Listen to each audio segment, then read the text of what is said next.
Hello friends, this is the 9th lesson. Here we are going to talk about some basics of mathematics, and these are the topics: linear algebra, basic mathematical concepts, logarithms, exponents, set theory, and we will give some examples for them. As you remember, in last tutorials we said mathematics and also statistics, these are the two important key components of data science. We need them. We are using them for data calculations and also for testing the hypothesis. Now let's talk about what is math. So math is one of the key component of data science. We will consider some basic mathematics principles that are handy when dealing with data science. So now let's see what is linear algebra.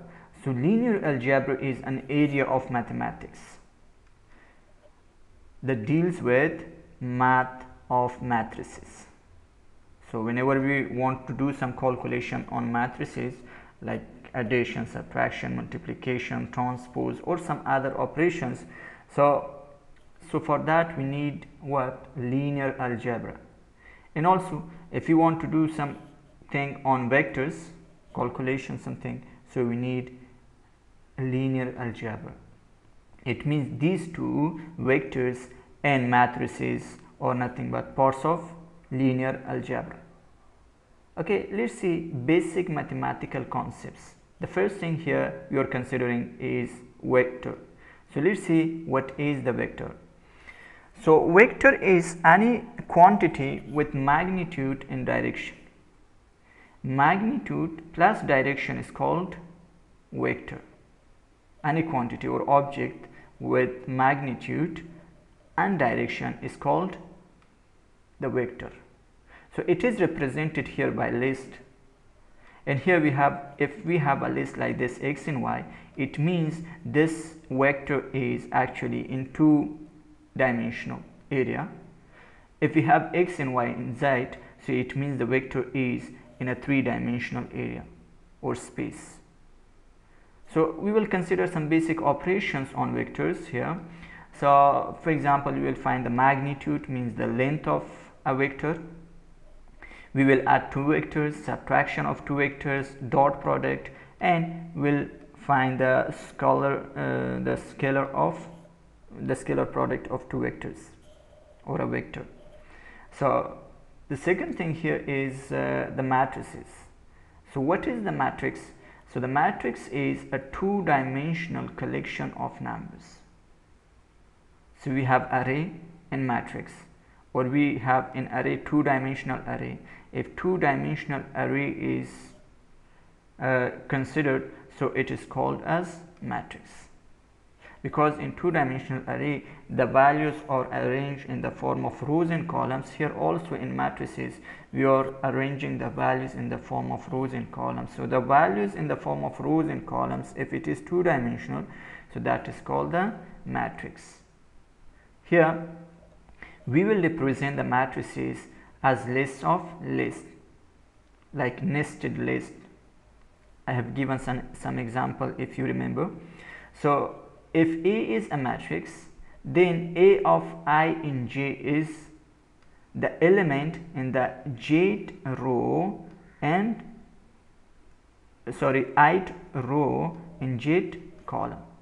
Let's see an example here. This is a matrix. So this matrix is nothing but two rows and three columns. So this is first row and this is the second row. This is the first column, 1 and 4, 2 and 5 is the second column, 3 and 6 is the third column.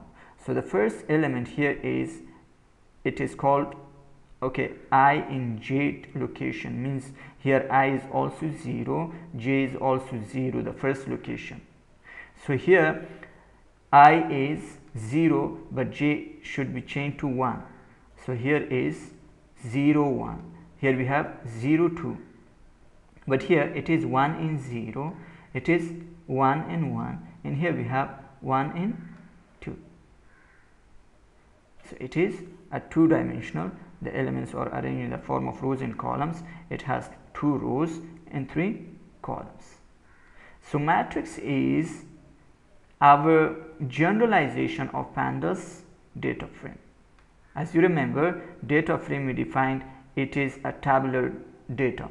Tabular means the data which is in the form of rows and columns. So that also we can call as matrix. And now we will consider some arithmetic symbols, like we have sigma. So what is the sigma representing here? Sigma means the summation of a series of numbers. If we have a series of numbers, then we want to find the sum of all those numbers, and that can be represented using the sigma, like sigma x. Or if we go to mean, what is mean? Mean is nothing but summation of all the numbers or observations divided on their numbers. How many observations we have? So divided on total number of observations. So that is called the mean. We will have examples for them. Okay, the next one is logarithms and exponent. Now let's talk about first exponent. What is exponent?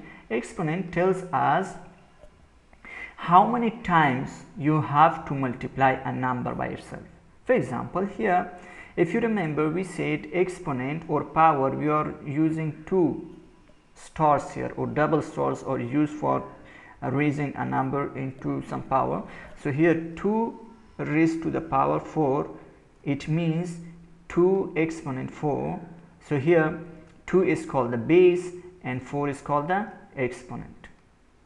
It means this 2 is repeated how many times? 4 times. So 1, 2, 3 and 4 times this base is repeated. It means the result is 16. Now if you go to the logarithm, so what is logarithm? Is the number that answers the question. Which question? What exponent gets me from the base to this other number? For example, here we are using or finding the log of 16. So the base of log is here 2. So 2 to the power of 4, it gives me 16, where 2 is called the base and 4 is called the logarithm. So here I can write like 2 like this, the same, 2 to the power of 4. So base of the exponent and base of the logarithm, if they are equal, so we will consider only the exponent as a log of that value. So in note, you have to remember the base 2 can be any number. Here it is 2, it can be any number. It may be 10, it may be 5, it may be 6, any number. Like here it may be e is a constant value, it may be 5, 10 or any other number. Okay, here another thing we are going to talk about is the sets. So we have already talked about the set. If you remember, while I was explaining the Python collections, there we talked about set, and we said set is a collection of distinct values. It means in a set we cannot put repeated values. It is not accepting that. And how to create a set? By using the function, this one, set. S is equal to set, so it will create a set for us. And note, in Python, curly braces, I mean this curly braces, it is used for two things if you remember, for dictionary and also for set. But in dictionary, if you remember, we have keys and values, but we have here only the values. If only the values are separated by comma, so it is called the set. If we have keys and values, so that is called dictionary. And some operations, if you remember, on sets we have union of two sets. For example, if this is set 1, 1, 2, 3, and this is set 2, 3, 4, 5, so the union of S1 and S2 is equal to 1, 2, 3, 4, 5. Why 3 is not repeated? Because we said it is collection of distinct value, so it is not accepting the repeating values, only the distinct values are considered, collection of both. Intersection means the repeating values between set 1 and set 2. So what is the repeating value? Here it is 3 is the common value in between. So subset. So subset means if this is a set and I consider only one from the set, that is called the subset, and we have so many other operations doing on this one, whether the element is there in the set or not, for checking it. So these are the topics we are going to cover, and we explain them here. Let's see practically how we can evaluate them. Okay, the first thing we talked about the vectors. So what is the vector? The object with magnitude plus direction. So that is called the vector. Okay, see here, this is a 2D space, x and y. We don't have z. If z was here, so it became 3D. Now it is 2D space. In 2D space we have two vectors here, vector A and vector B. So one thing you have to remember here, see the vector A has the direction, this indicates the direction, the arrow key. So it means this is the starting point and this one is the ending point. P1 is the starting point and P2 is the ending point, and this is the vector A. If you go to vector B, so vector B, this is not the starting point for vector B. The starting point is here Q2. This is the starting point and this one is the ending point. So here P1, it is an intersection point of x and y here, and P2 is also an intersection point of x and y, the same as Q1 and Q2. Now you have to remember that in vector A, P1 is equal to x1 and y1. This is the starting point. So P2 is equal to x2 and y2, and that is the end point. Then the vector is defined as end points minus starting points. So x2 minus x1, this is the first value, x value, and y value is equal to y2 minus y1. It means end points minus start points. But in vector Q, here Q1 is not the starting point, that is the end point, but Q2 is the starting point. It means this one is the starting point here and this is the ending point. So how to define the vector here? So vector is equal to, we said, end point minus starting point. So here x1 is the end point, not the starting point, minus x2, y1 minus y2. This you have to remember. Now let's see some basic operations on vectors. The first operation I'm going to do here is to find the length of a vector, and that can be represented using this one, forward slashes. This one, it is called the magnitude. The magnitude of v is equal to square root of x square plus y square. You take the square of both the values x and y, and then again you find the square root of those values, and that is called the magnitude or length of the vector. Addition of two vectors. So addition of two vectors, v1 plus v2, subtraction v1 minus v2. If we want to find the dot product, so that is nothing but it is the same as multiplication. We are multiplying v1 with v2. If we want to find the scalar product, so the scalar product is equal to a constant number into a vector. So for that, if you remember, we are using numpy, and we say numpy is a Python library. It is used for mathematics, statistics, some calculations. It has some functions inside, and we can use those functions. Okay, let me execute this part. Yeah, I'm going to find the magnitude. So I have to pass two values in xy, x and y, two values. So after that, I have to first square the values, x square, then plus y square, and then I am going to find the square root of those two values according to this formula. You square the x value, square the y value, and then you find the square root of those two values, the sum of those two values. So the same I am doing here. So it is increased to the power of 2, here also y to the power of 2. Then I have found, I've used here np means object of this numpy, and I'm calling the function sqrt. It is a predefined function, and I'm passing two values, -2 and 3. So what is the value here? Let's see. So this is the magnitude of the vector. Okay, let's talk about the next operation, which is called addition of two vectors. So here in this two-dimensional space we have two vectors, v1 and v2. So what is the sum of these two vectors?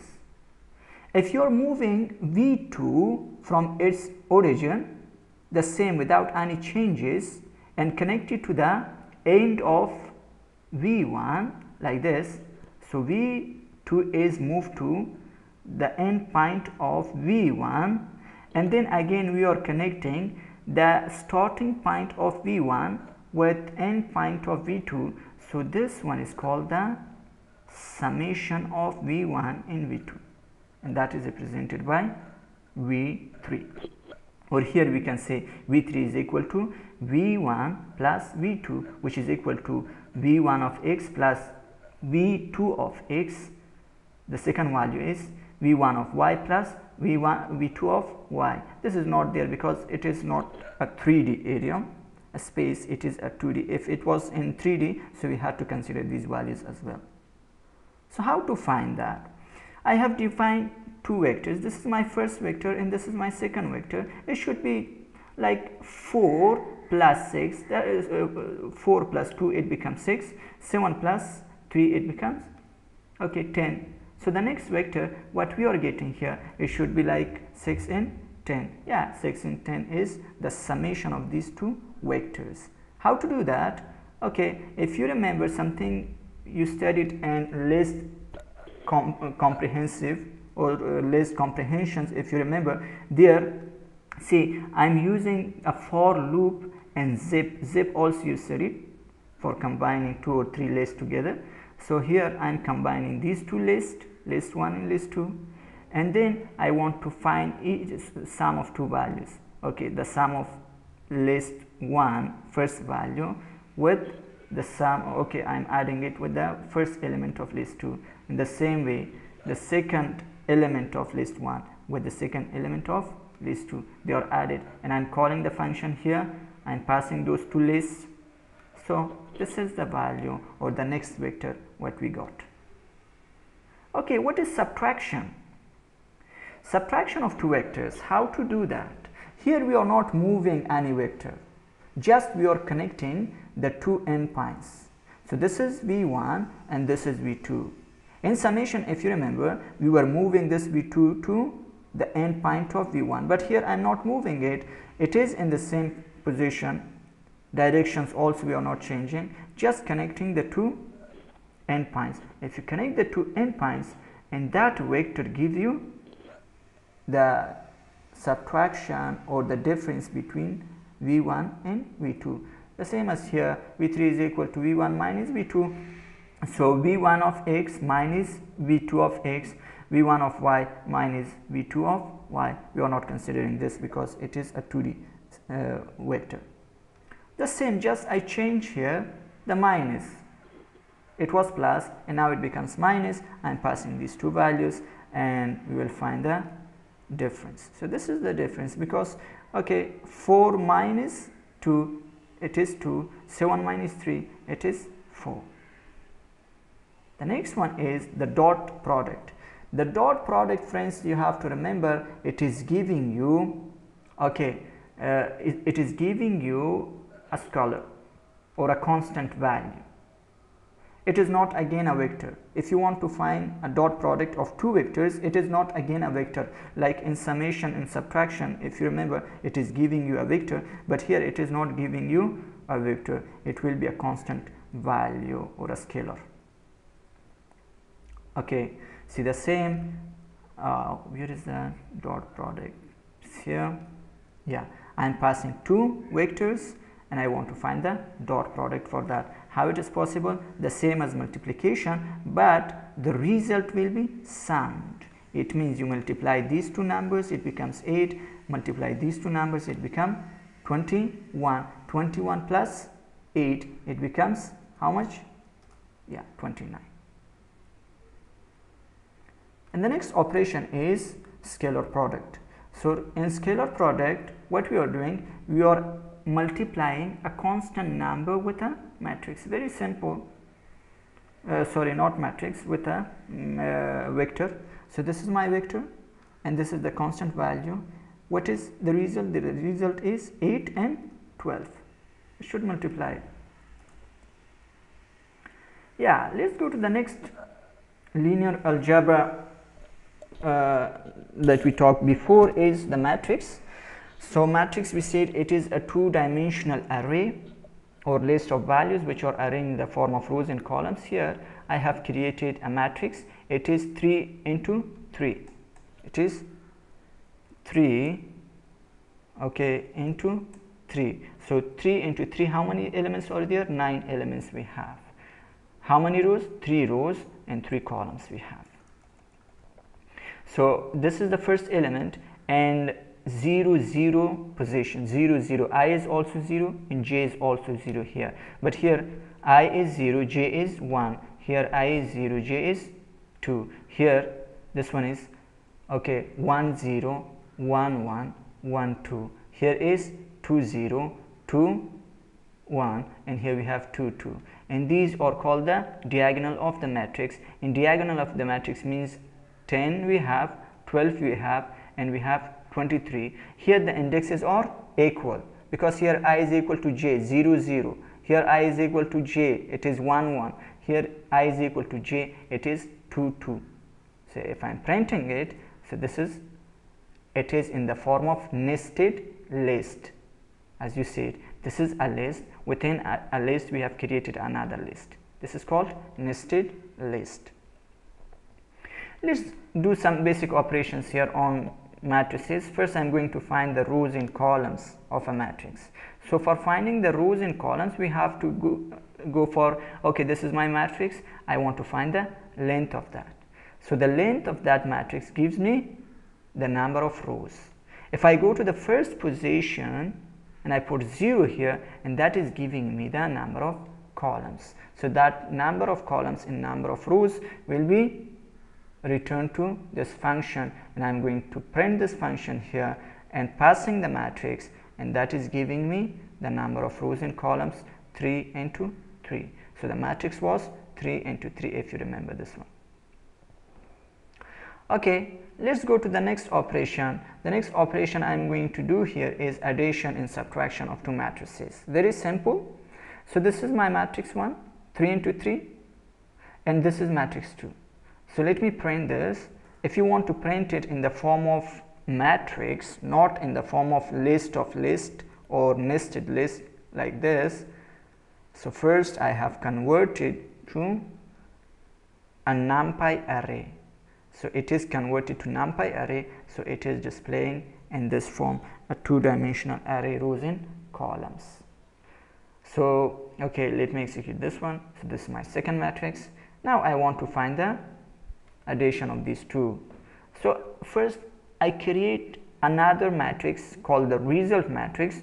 So initialize it to 0. All the elements are 0 now. It means there is nothing stored in this result without zeros. So I created the first loop. It goes up to matrix. Okay, the size of that, it is 3. So for j also it is going to the number of columns. This is the number of rows, number of columns, as I explained before. So what we are going to do here, just you put the plus sign. I am going to find the result. Just okay, matrix 1 I of j, and here matrix 2 I and j, the location and the elements, and the result is stored in this result matrix, and here I am printing it. Let me execute this, yeah, and now I am printing it. Yeah, it becomes 12, 14 if you are adding these two. So here we have 11 and here we have 1, so it becomes 12. We have 12 and 2, it becomes 14. So that is the result. This is the result. Very simple here. Now if you want to find the difference, instead of this plus sign you just put minus sign, and that gives you the difference between the two matrices. So 10 10 10 like that, because here if you are subtracting from 11 1 it becomes 10, from 12 2 it becomes 10, from 13 3 it becomes 10. The same, it is very simple. From the first element it is in addition, in subtraction, friends, it is very simple. Just the first element is considered from the first matrix with the first element of the second matrix. Addition, they are adding. Subtraction, they are subtracting one by one. But in multiplication it is totally different. In multiplication, how the operations will be performed? Here the first row of the first matrix, this one, is considered, and the first column of the second matrix is considered. Each element is multiplied and the result is added with the second element and third element. So like that, it is not like addition and subtraction one by one. It is row of first and column of the second matrix. If you are doing that, so it gives you the multiplications. Here see, I created another loop as well. 3 loops are there. First loop, second loop and third loop. We are adding in here we are adding them and then multiplying. As I said, first you multiply and then add the numbers, multiply and add the numbers. Okay, I executed, and here this is the result. But friends, instead of doing all these steps, here numpy provides us very simple logic. Here just you put the plus sign here, it is adding the two matrices. So this is matrix 1, but you have to convert it to a numpy array. If it is not a numpy array, you cannot do it like this. You have to use for loops, they are nested for loops. But here if it is in the form of numpy array, just very simple, in one step you can do it. Yeah, this is the sum. You just change the sign and this is the difference. But star you cannot put to multiply like that, because multiplication is a separate process. Transpose of a matrix. If I want to find the transpose of this matrix, how to find that? So the transpose means converting rows into columns and columns into rows. I want to find the result, and result matrix is, here is the result, multiplication. This is the result. So this is the row is converted into column. The second row is converted into the second column, and the third row is converted into the third column. Okay, we talked about arithmetic symbols, and I said, okay, summation. Summation is represented by the sigma symbol. So sigma xi means xi is a series of numbers, not a single number, a series of numbers, like a list of values like this. So if you want to find the sum of all these numbers, so okay, arithmetic or mathematically we can represent it like this, summation of xi, and that will be equal to some result, the sum of all the numbers. And for that we have a function here, sum. If you are calling the sum function and you give the list name here, it finds the sum of all those numbers. But if you go to the second one, 1 by n, n is the number of observations. How many observations or numbers we have here? 1, 2, 3, 4, 5. So n is equal to 5. It finds the sum of all the numbers and dividing it by 5, and that is nothing but the mean, the average of those numbers. Very simple. So this is an example. Marks. So these are the marks a student get, and I find the summation, the sum of all the marks, and I want to find the mean of the marks, and for that I am using np numpy mean here. Yeah, this is the summation, the total marks, and this is the average marks. Now let's go to the logarithms and exponents. Exponent, we said, okay, it tells you how many times you have to multiply a number by itself. So here I have 2 to the power of 4. It means 2 should be repeated how many times? 4 times, and that can be written like this, 2 to the power of 4. Or if you are using numpy, so you have to use the function power.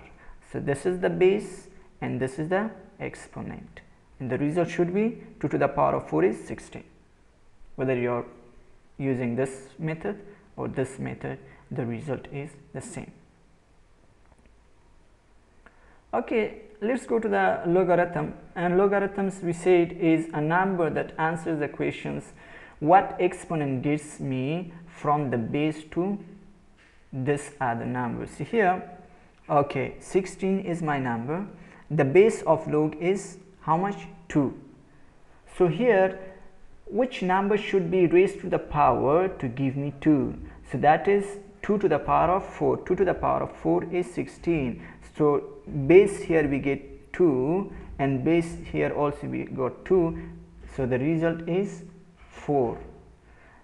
Here log base is, we said we can change the base also. So here it is 2.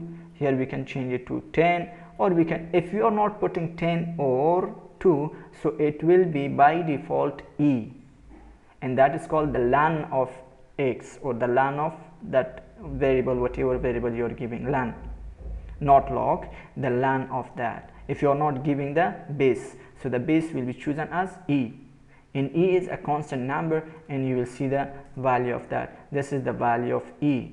It is a constant like pi. So here the first result is 4, then this one is 3, and this is, okay, the result for this statement, okay, and this one is the result of this e, or constant value e. Or for example, if you want to change to some other bases, for example, you don't want 2, you don't want 10, and you don't want e, you want the base like to be 5, the base you want to be 4, 6, something else, then we are using another library called math, and that math, here we say, okay, this is the base and this is the value.